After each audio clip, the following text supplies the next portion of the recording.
Like maybe you order cappuccino every morning. No, I think like ba sa là bánh bèo. That's a good one.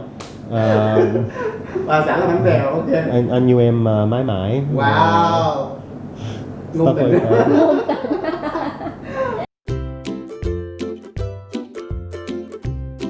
Hello, welcome back to Nguyen channel. Welcome to another episode in English. Because you know what? Today is Saturday. And today's story is gonna be really interesting.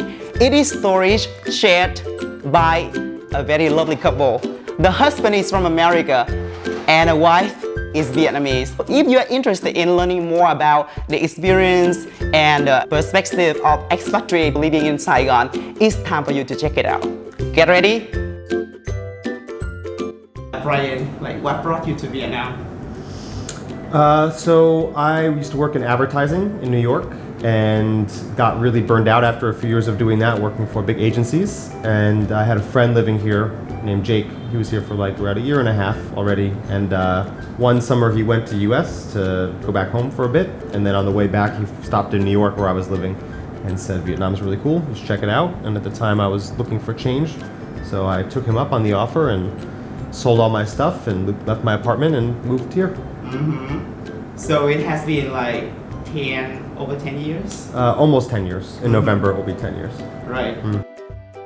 For the last 7 years, I've been running along with my co-founder and the rest of my team the website Saigon, and also we have a website in Hanoi called Urbanist Hanoi, which is focused on telling the stories of Vietnam about like lifestyle, culture, and stuff like that for both locals and for expats and English speakers. What do you like the most and the least about Vietnam? So after 10 years living here.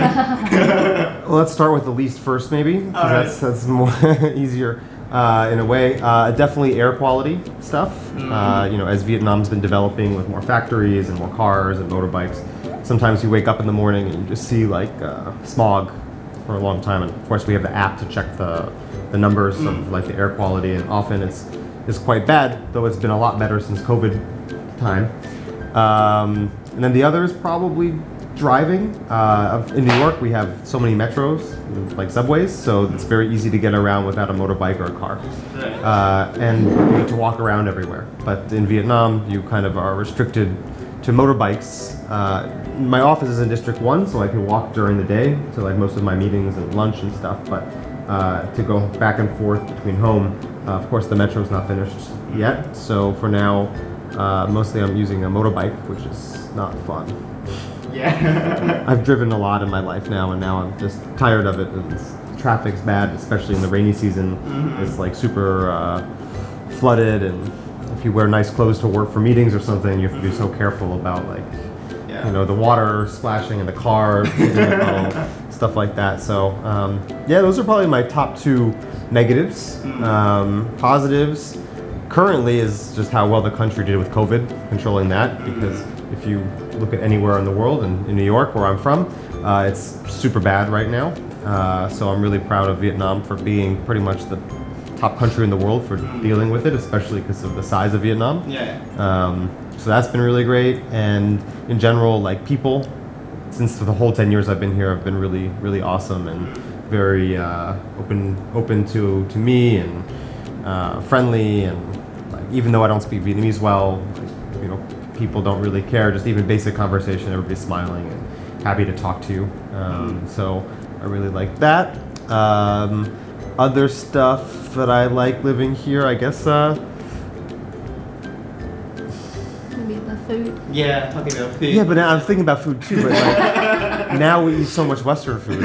I end up cooking so much recently. Yeah. So yeah, sure. I mean, I love Vietnamese food. But of course, in Dao Dien, it's not as great. Of course, like District 5, District 3, District 10, District 6 are the best. District 4, but District 2 is not great for local stuff. So we cook a lot here. All right. So the next question here is maybe for Joe. What is it like, you know, marrying a non-Vietnamese guy? So you're not a Vietnamese guy. Oh wow, what is like? Well, in fact, like I graduated Japanese major in like University of Social Sciences and Humanities. But then I had a chance of studying Spanish as second language at the same university of mine too, and then like I had a big love for that like Latin language. Then I luckily I had a scholarship to study in Spain. Then I studied in like southern and north of Spain. Then I came back, and then I met this guy, which is not like from Spain, even though like he could really communicate in Spanish well too. So that somehow like it impressed me a lot too, that we both can communicate English, a little bit Spanish, and Japanese. Or Japanese too. So it's just like at the beginning we enjoy a lot because we can learn each other about language, like the differences of culture, American culture and also Vietnamese culture. And yeah, I mean we grow up and we learn each other a lot about language, about culture, and like also working style too. Because I think I would be more like Western working style, so that's how we still like keep living here for long. And I mean maybe I dragged him here for so long. Now it's been 10 years, so it's like coming November this year is also like his like 10-year anniversary of living in Vietnam. Wow. Well, the fact that you from Vietnam, right, and Brian from America, like there's a kind of a huge difference in terms of like cultural perspective. Even though like you spend years, you know, like living together, understanding each other, but still there's, you know, sometimes that, you know, because of that, you know, there's actually a problem between you guys when it comes to communication. Wow, I like because like I mean. Yes, of course, even though like I haven't had a chance of living in US long enough yet, so of course I cannot say my English is perfect. You still have to keep learning all the time. And I learned from him a lot, and because of my work now, it's like working for travel agency, but mostly for Spanish speaking markets. So I have to say I speak English and Spanish like kind of like same, but I use Spanish more at my work. And when I come home, like we speak more like together in English. And we do have miscommunication here and there, but like that's how you like learn. Yes, definitely. Okay. Not a ton. I mean, there were some things that are just so different from the U.S. when I moved here. So when I moved to my first like ham living, and then the guys in the alley like wearing underwear with no t-shirts and stuff like that, just walking around kind of like very casually. In the U.S. you can't really do that. Because it's less family based of like the community stuff. So, you know, small things like that, or driving methods are very different culturally, of course. In the US it's much more like regimented, like you have to do X, Y, Z. In Vietnam it's super freestyle. So that's some stuff. I would say I'm pretty open-minded culturally, so I didn't really face too many problems. Probably the earliest I kind of remember is her mom is super Buddhist. So when we were getting either married or deciding to travel, we always had to check the calendar like 5 times. And you know, like so the ticket could be like 50% cheaper on one day, and then say, oh, but that's a bad day according to the calendar. I'm like, so you want to pay double for the plane ticket just to like be on the right day? So I accept this kind of stuff. It's fine. It doesn't really inconvenience me. It's just like, you know, my family is not religious and stuff, so, you know, and her family is, so it matters more to them than to me, so I make it easy and just say, okay, whatever you want is the way we go. And then, of course, there's business stuff that's different from the U.S., both like formally and informally, how you do that. It's quite similar, you know, customer service and how you talk with people is universal. You have to treat people with respect and follow up and things like that, but paperwork is different, like all the red stamps, you can't do e-signatures yet. Maybe this year they will change that. But that's all kind of small things. I think, you know, Saigon is a very international city. So if I was living in Rakia or in somewhere more, or like Kunta, something, then maybe there'd be more of this kind of stuff. Free time is gone between the hours of 6:30 a.m. and 8:30 p.m. She's usually she's tired. She woke up early today. Usually she's way more chill. Yeah, I know. Yeah, you're obviously responsible for a human being, monetarily and emotionally. But it's a lot of fun, often, most of the time. Luna is a pretty easy kid, so I Lucky, can't really complain too much about it. And yeah, money goes to her now. So if I get my salary, just like first it goes in her hand and then goes into her mouth usually, more or less. That's Vietnamese culture. Yeah, that's the typical Vietnamese. All money to me. Yeah. All right. Yeah, less traveling, but the COVID doesn't matter anyway. Nothing, nowhere to travel except in Vietnam, but we have some plans in a few months to do that. I think for me personally, it's I could never do the business that I have back home or in other countries. I mean, I don't know. Maybe there are other countries that could have worked, but certainly not in the U.S. or in Europe because for the first few years we didn't make a lot of money, and so it was all bootstrapping and not taking any salary and stuff like that. So the cost of living is low enough in Saigon that even with our savings and her salary, if I hit a rough time with the company, we don't have to worry. I don't have to quit and find a job that I don't like, which is what I had before. So I'm really thankful for the opportunity that Vietnam provides to be able to do a business like we do, and now business is quite good. So, but it took quite a while to get there. So I had to learn a lot. Never run a business before, so it took many years of making lots of mistakes to get to this point. And a lot of those mistakes are quite expensive in time and money. So, if we live in a more expensive place or something like that, then I don't think it's possible to put in the time and mental capital to get to this point. Yeah.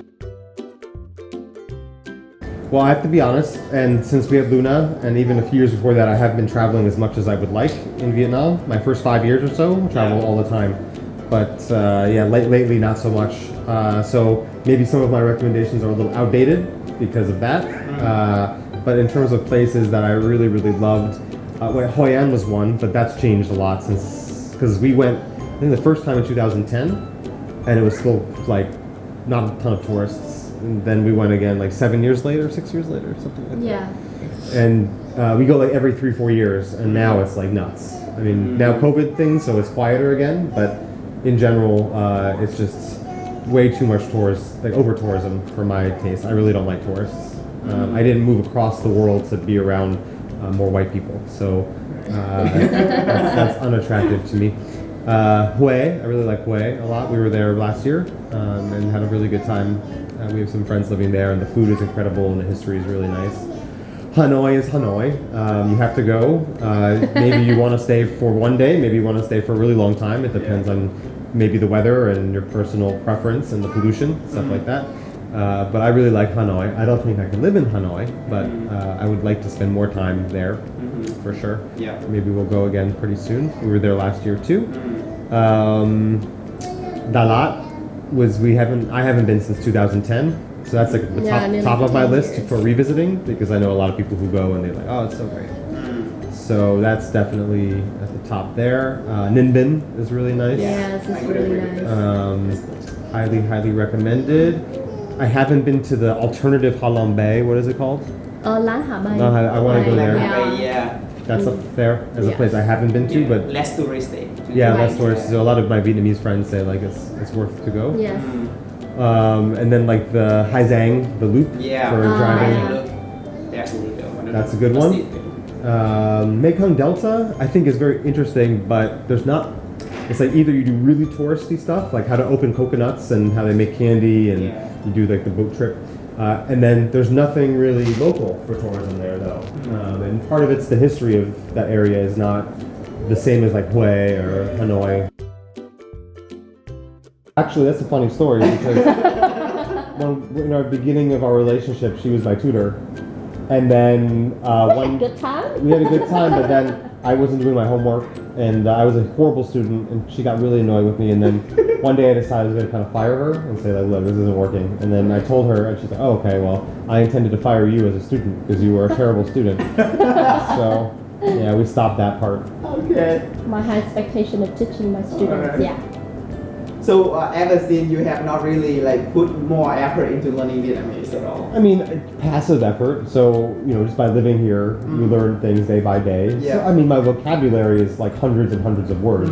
The problem is like sentence structure and, you know, I probably sound like a baby when I talk in Vietnamese often because I'm just like saying one word over and over again. So people understand what I'm trying to say, but it doesn't sound great. Okay, so can you do some short of demonstration right now? Something that you feel most comfortable, most confident about? Like... Oh, sure. Like maybe you order cafe shida every morning. No, I think like ba sa la bánh bèo. That's a good one. Bà xã là bánh bèo, okay. Anh yêu em mãi mãi. Wow. Stuff like that. Alright. Cool. Yeah. She knows too. Yeah. Hấp sao hả? Má mì bánh bèo hả? Má mì có bánh bèo không? Dạ. Oh no. Alright. Yeah, like about raising a child, especially like bilingual language. Like when we both decided to have the baby, we already like sat down and like discussed about this, and we both decided that like I myself will try to like speak to our child like 100% Vietnamese, and because like she's raising here, she's growing up here in like Vietnam land. Like she cannot really just speak English with us. Yes. So that's why I want her to understand. Really? Yes. I really want her to understand about like the motherhood, like the beautiful culture of Vietnam. And besides that, like Brian will like try to speak to her like 100% English. And so far, like she's gonna turn 2 this coming August. Really? Yes, really. So far, like she can understand both languages, English and Vietnamese, because I'm very lucky to have my parents taking care of her at daytime, and so far like her Vietnamese is quite pretty good. Yeah, it's really that's how we both agree with, and we're very happy with what we are trying to do and like keep doing what we really want to do. Alright, so anyway, I think it's a great conversation. Thank you so much for spending time and sharing a lot of Our cool pleasure. things. Yeah, anytime. Our pleasure. Alright. Yeah, Laura, you wanna say? Yes, Bye. say to the audience. Bye. Bye. Bye. You wanna say Bye. Alright, that's cool, right? Okay. Thank you. Yay. Bye. Alright, that's it for the video today. I hope you enjoyed the story shared by Chau and Brian. And if you are still interested in learning more about life of expatriates in Ho Chi Minh City, please let me know in a comment below. Alright, and again, don't forget to support Nguyen channel by hitting the like, share, and subscribe button. Thank you again, and goodbye.